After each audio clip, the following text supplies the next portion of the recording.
Hi, my name is Tobie. I'm a nutritional scientist here at Happy Mammoth with over 15 years of experience in natural health solutions and working with innovative industry leaders all around the world from Australia to Europe and USA.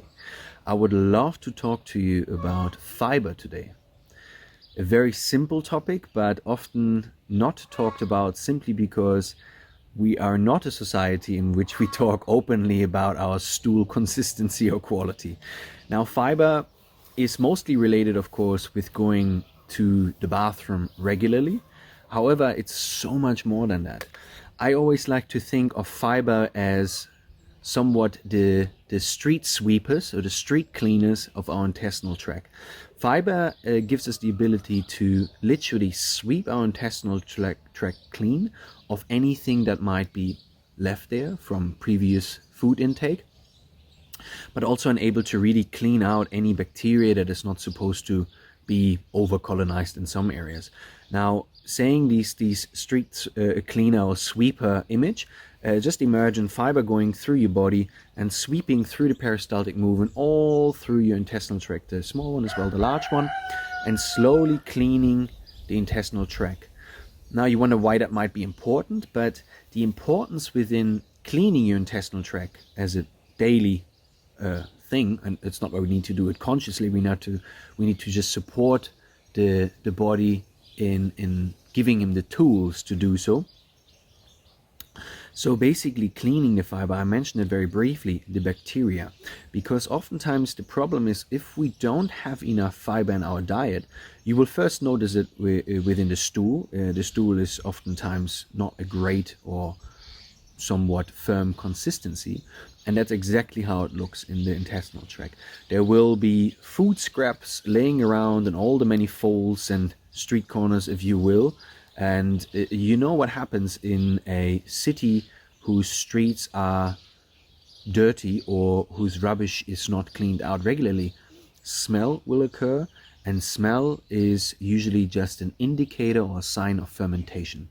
Now, if we have food scraps as such in our intestinal tract that are not being cleaned out on a regular basis due to low intake of fiber, what that means is that we will start have fermentation happening in these areas and corners of the intestinal tract, which then leads to bacterial overgrowth. So bacterial overgrowth meaning that there are certain bacteria, like for example Candida, that are specialized on breaking down, let's say, simple carbohydrates and sugars, and they're an essential in our body. However, they can get out of balance, and if that's the case, then what that means is that our good bacteria, our diverse microbiological flora, is not able to help us break down our food and therefore absorb our food, because Candida is not essentially so focused on our health and well-being, but for its own survival and feeding its own. So that we don't want to give things like Candida or another taboo topic, parasites, the ability to take over. Now, parasites might be a red flag for everyone, but it is quite normal. We are living in a world that is, based on bacteria all around us, on our skin, inside us. We actually 6 kilos of bacteria. All of us carry 6 kilos of bacteria in our intestinal tract. So that's quite a lot of diversity there. Now, with parasites, just mentioned it very quickly, we won't go into it too deep.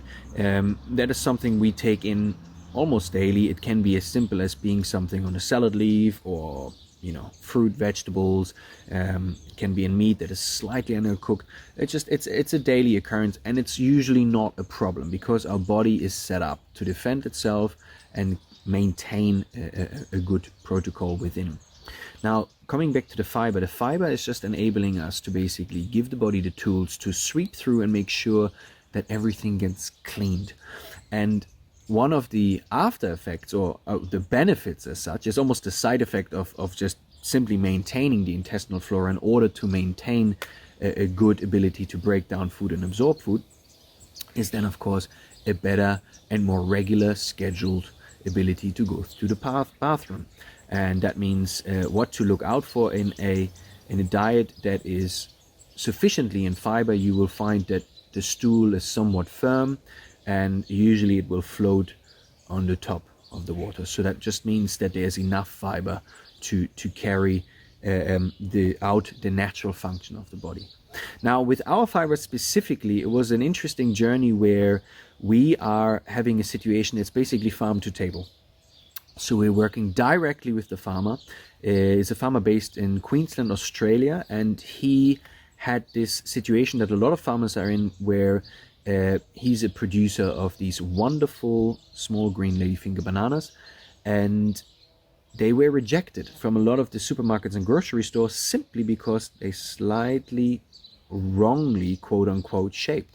So they didn't have the exact shape. They maybe were a bit too straight or a little bit too bent. Therefore they got rejected, and it happens to a lot of farmers all around the world, that produce gets rejected and they have to throw it out. So he threw out tons and tons of bananas this year, and one day, we all know Australian sun can be strong, he drove past it and he drove over a few dried out bananas that were, on the side of this pile.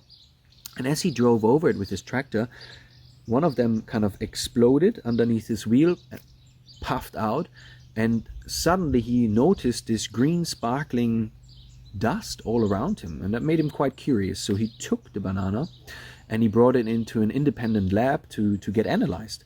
Now the lab came back with quite amazing news, because they found that it wasn't just a good fiber, but it was a prebiotic fiber. So remember that fiber itself cleans and gives the body the ability to really establish and maintain a good microflora. Now, if it's a prebiotic fiber, and you're not just cleaning, you're also empowering the good bacteria, because prebiotics and probiotics. So probiotics, it means pro-life, biotic means life. So probiotics are the good bacteria. Prebiotics, therefore, are the food for the good bacteria. So I always think of it as a kind of a lunch box for our good guys in the body. So now we have a fiber that is able to clean and sweep and maintain, but it's got the prebiotic aspect, so feeding all the good bacteria in the body. We were instantly curious. We got in touch with him, and we've had a wonderful working relationship ever since, having the ability to bring you quite a unique, as simple as it is unique, of a product that is able to, once again, help out with not just routine movements and a normal schedule, but also maintain cleanliness and microdiversity within the gut. If you like our content, we are able to provide you with all sorts of things on Instagram, YouTube, of course, Pinterest, and TikTok. So please like and subscribe. I'm sure there will be a little link underneath here. And until next time, have a wonderful scheduled routine.